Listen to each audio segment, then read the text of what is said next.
The Marine is inside a compound the size of a two-car garage. He's cleared 4 rooms in less than 90 seconds. His rifle is useless, too long to swing in the doorway, too loud to fire without destroying his own hearing and his team's ability to communicate. The 5th room has a curtain instead of a door. He can hear movement behind it. He drops his right hand to his hip. What he draws is a pistol that John Browning designed when Theodore Roosevelt was president. It fires a cartridge developed in response to a war in the Philippine jungle. It weighs just over 2.5 pounds. It holds 7 rounds. The United States military officially declared it obsolete in 1985. He pulls the curtain aside. He does his job. The story of why that pistol was there at all? Why the Marines fought the procurement system for 40 years to keep it? Why they commissioned a brand new production run in 2012? Why the M45A1 went to Afghanistan in the hands of Marine raiders and Force Recon operators, while the rest of the American military had already moved on, is not a story about tradition. It is not a story about nostalgia. It is a story about what happens in the last 3 feet of a fight, and about the one thing no procurement officer has ever been able to engineer around. The question was never whether the 1911 was old. The question was whether anything newer could do the same job.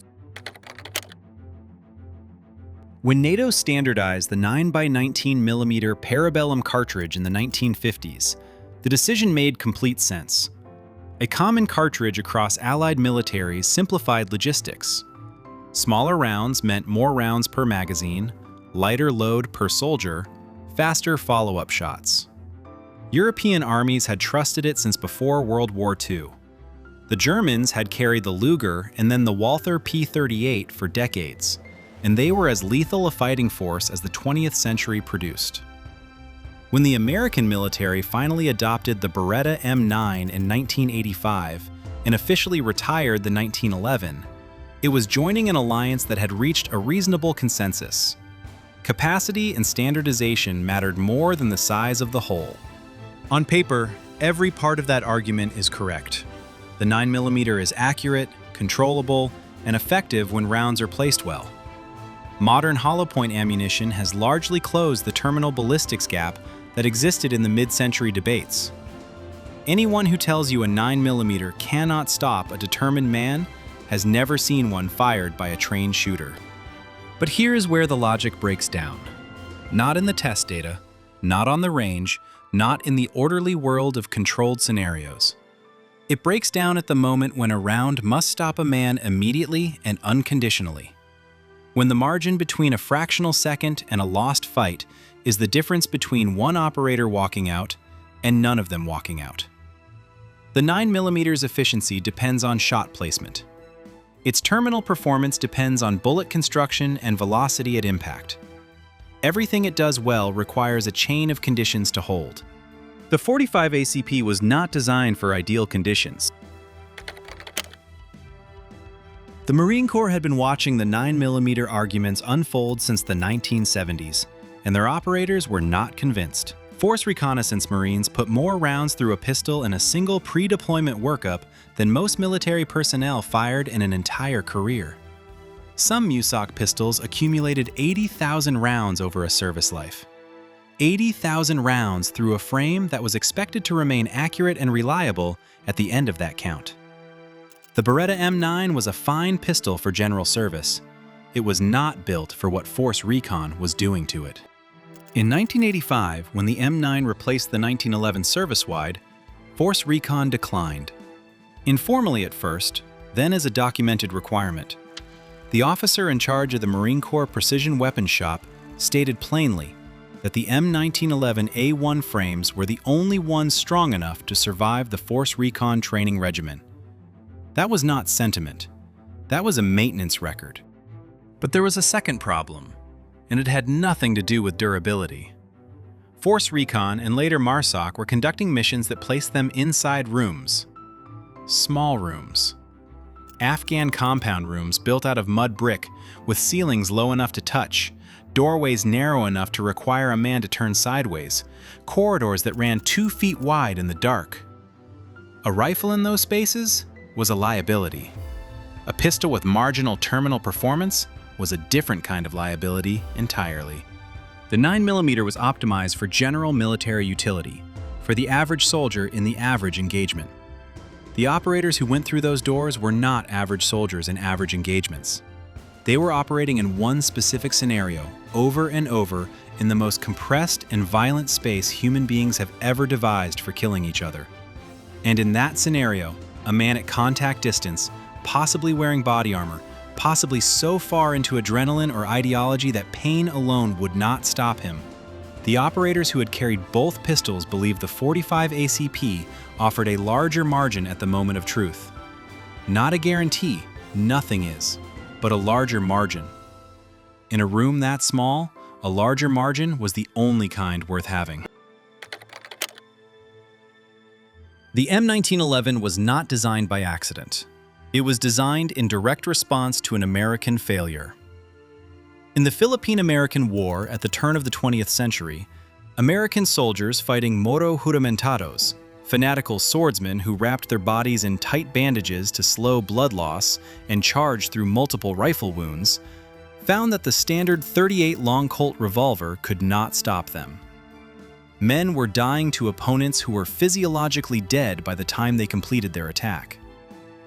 In 1904, Colonel John T. Thompson, the same man who would later design the Thompson submachine gun, was tasked with determining exactly what caliber of pistol the American military needed.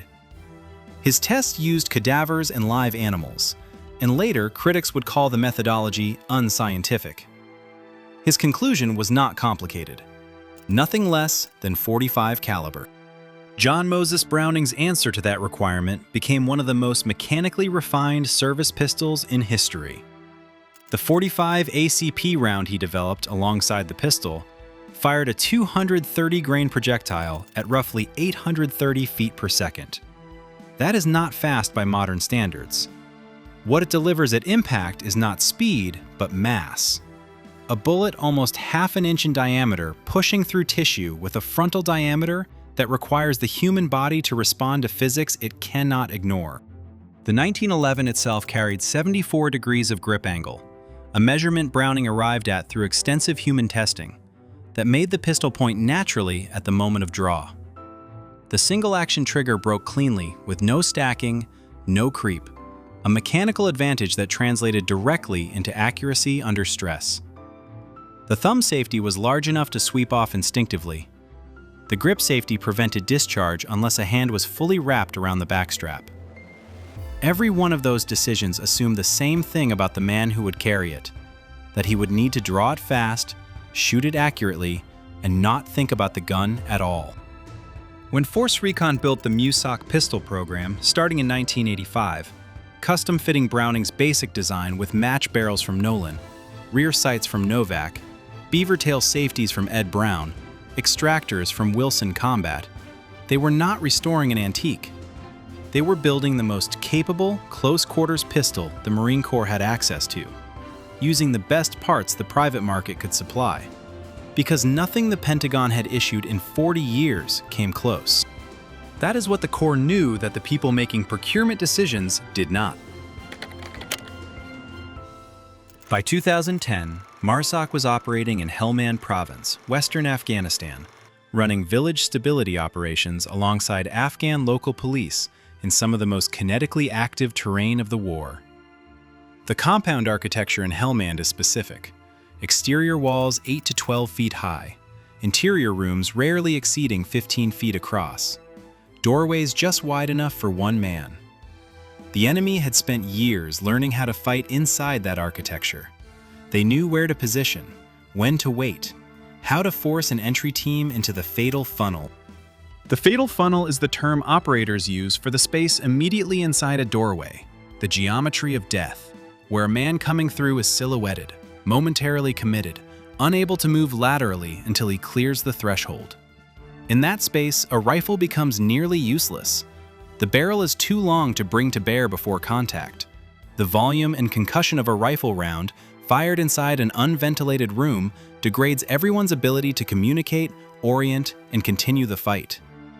In the fatal funnel, the pistol is the primary weapon. It always was. Force Recon had been making this argument since 1985. MARSOC inherited it when the unit stood up in 2006 and kept pushing.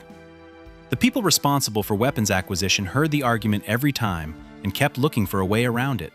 Some polymer-framed, high-capacity 9mm that could survive the Force Recon training tempo and match the close-range margin operators described when talking about the 45. They evaluated the Kimber ICQB as an interim fix. They evaluated the Springfield Armory Professional model, the same platform carried by FBI SWAT and HRT. They kept arriving at the same answer. Nothing else did the job as durably, in those conditions, in that environment. In July 2012, the Marine Corps awarded Colt a contract worth approximately $22.5 million for up to 12,000 M45A1 close-quarters battle pistols. The pistols went to Force Reconnaissance Companies, MARSOC, and Special Reaction Teams. They arrived at the Marine Raider Training Center in cardboard boxes, the first new Colt M1911s in military service since 1945. An officer who was present when the first shipment arrived described the moment in print. Stack upon stack of crisp cornered boxes on an armory workbench, armorers going through them by hand, instructors who had been waiting for them. It was just over 100 years since the first shipment of the model of 1911 had reached the Marine Corps. The system had spent 30 years trying to find something better. The M45A1 contract was how it finally admitted it couldn't. The Beretta M9 is not a bad pistol. This is not a story about a weapon that failed. It is a story about a mismatch of application. The M9 served the general military population effectively for decades. Its 15-round double-stack magazine gave a soldier more chances to land the shots he needed. Its double-action first trigger pull added a layer of safety for troops who spent most of their service carrying the weapon without ever firing it in anger. Everything about the Beretta was built for the scenario most military personnel actually faced. A sidearm carried as a last resort, drawn rarely, expected to function across a wide spread of training levels. The problem is that Force Recon and MARSOC were not most military personnel. When the Marine Corps announced in 2016 that MARSOC had transitioned from the M45A1 to the Glock 19, the official statement was careful to specify that the decision was logistical, not operational. The pistol had not failed. SOCOM had standardized on the Glock, and magazine interchangeability and parts availability across partner units are mission-critical factors. The operators who transitioned adapted. The Glock 19 with modern hollow-point ammunition is lethal and reliable. But Force Recon held on longer. Reserve Force Recon units were still documented with the M45A1 years after MARSOC's transition. The MUSOC program kept the 1911 in some form from 1985 to 2022. 37 years of institutional resistance to a procurement decision that the rest of the military made in 1985. The bureaucracy's answer was standardization. The operator's answer was the gun they had already taken into rooms where the wrong answer meant they didn't come back out.